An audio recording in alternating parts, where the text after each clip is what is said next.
হোজাইত চামৰালীত ৱাকফ বিলৰ বিৰুদ্ধে প্ৰতিবাদ। আজি সমূহীয়া জুম্মাৰ নামাজৰ পিছতে হোজাই জিলাৰ চামৰালীৰ পৰা ৱাকফ সংশোধনী বিধেয়কৰ বিৰোধিতা কৰে স্থানীয় ৰাইজে। চামৰালীৰ 4 নং আহমেদিয়া জামে মছজিদ আৰু 5 নং দিঘিৰপাৰ জামে মছজিদৰ পৰা জুম্মাৰ নামাজৰ পাছতে সাব্যস্ত কৰা হয় প্ৰতিবাদ। এই ৱাকফ সংশোধনী বিধেয়ক বিলখনে মুছলমান লোকৰ আৱেগত আঘাত সানিছে বুলি বক্তব্য প্ৰকাশ। এই ৱাকফ সংশোধনী বিধেয়ক বিলখন কোনো কাৰণতে মানি নোলোৱাৰ সংজ্ঞা দিয়ে প্ৰতিবাদী ৰাইজে। আজি আমি পশ্চিম চামৰালী দিঘিৰপাৰ জামে মছজিদ জামাতে আমাৰ ওপৰত যিখন ৱাকফ বিলৰ আইন প্ৰণয়ন কৰা হৈছে সেই আইনখনৰ বিৰুদ্ধে আমি সকলো একত্ৰিত হৈছোঁ আৰু প্ৰতিবাদ কৰিছোঁ।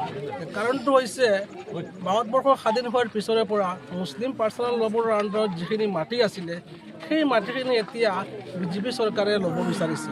গতিকে এই মাটিখিনি হৈছে মুছলিম পাৰ্চনেল ল' বৰ্ডৰ সম্পত্তি, আমাৰ সম্পত্তি। সেই সম্পত্তিখিনিৰ ওপৰত যিটো আইন প্ৰণয়ন কৰিছে সেই আইনটো আমি ৰিজেক্ট কৰিছোঁ, সকলোৱে প্ৰত্যাহ্বান জনাইছোঁ, লগতে ক'লা কাপোৰ পিন্ধি দুখ প্ৰকাশ কৰিছোঁ।